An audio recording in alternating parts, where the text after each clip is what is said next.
Let's talk about job search. I posted a short recently why you should apply for the job. And when you're searching for a new job, the most important thing is right here. My OG, Marshawn Lynch said, get your mentals and your chickens. Your mindset about applying for the job has to be sharp, mainly because it's hard.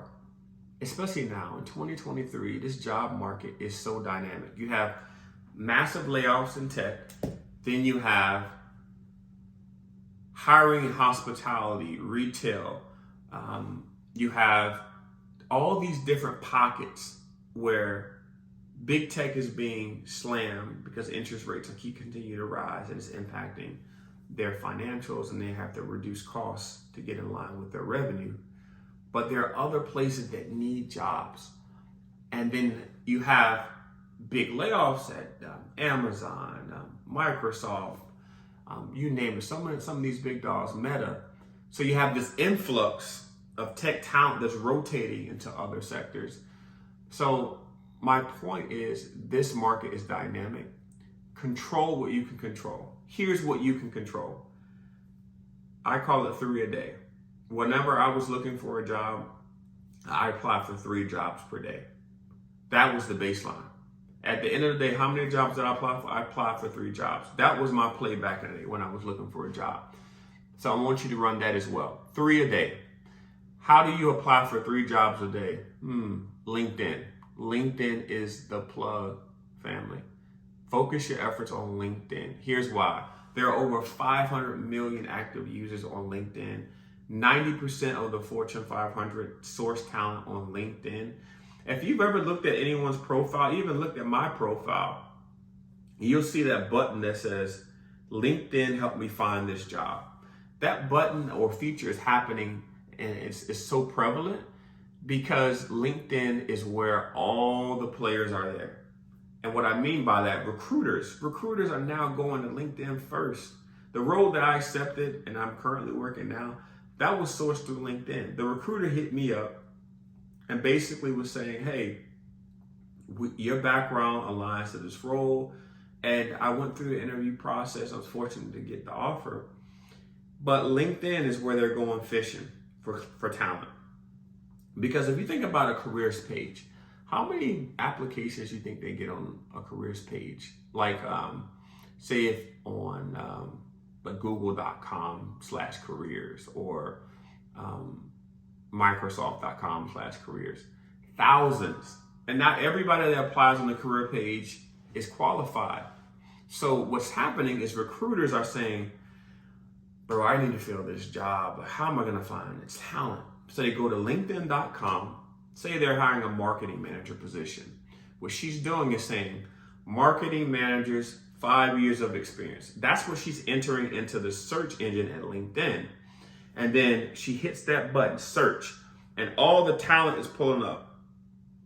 And she's going, all right, Susan, let me click on her profile. Okay, let me see. They're reviewing your digital resume on LinkedIn. That's why it's important to take those wins and document those from the Google Doc, from the iPhone chat, add them to your LinkedIn profile, which is your digital resume, because that's where they're going to fish for talent. But the job market is very, very dynamic right now. So I said 3 a day, apply for 3 jobs a day, lean into LinkedIn. Last thing that I'll share on this topic is because LinkedIn is the new plug, all the players play there. What you want to make sure you do is position yourself as a thought leader. Write articles, comment on topics that you're passionate about are relevant to your job. Stay engaged. And the biggest thing that I will say is don't be a gatekeeper, bro. What is a gatekeeper? Gatekeeper is someone at company X. When people reach out to you via DM and you never respond, or you act like you're going to respond and you never do, like, that's bad karma. So if you're in a role and your DMs on LinkedIn are flooded and you don't even read them, you just delete them.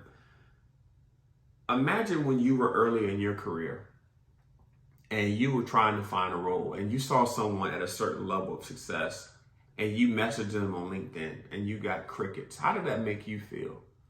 So, but now you're that person. You've reached that level. You're a director of marketing. You're an SVP of strategy. You're a marketing manager or a senior product marketing manager.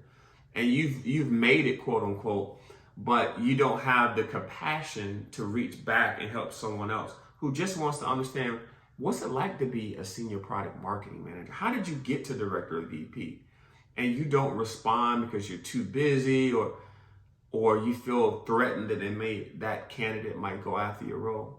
Bro, you are blocking your blessings. So don't be a gatekeeper on LinkedIn. If someone reaches out to me on LinkedIn, I respond to every single person. It may not be immediately, sometimes it is. But if you're in a position of authority, you're a hiring manager, and you don't feel like the need to respond and you're gatekeeping information, bro, that's whack. I'm going to say it like it is. It's whack, and we need to stop this, especially when you think about diversity, think about Black talent. I believe that it's important for me to reach back and help others that look like me that want to get into tech space. And that's why I also created this channel.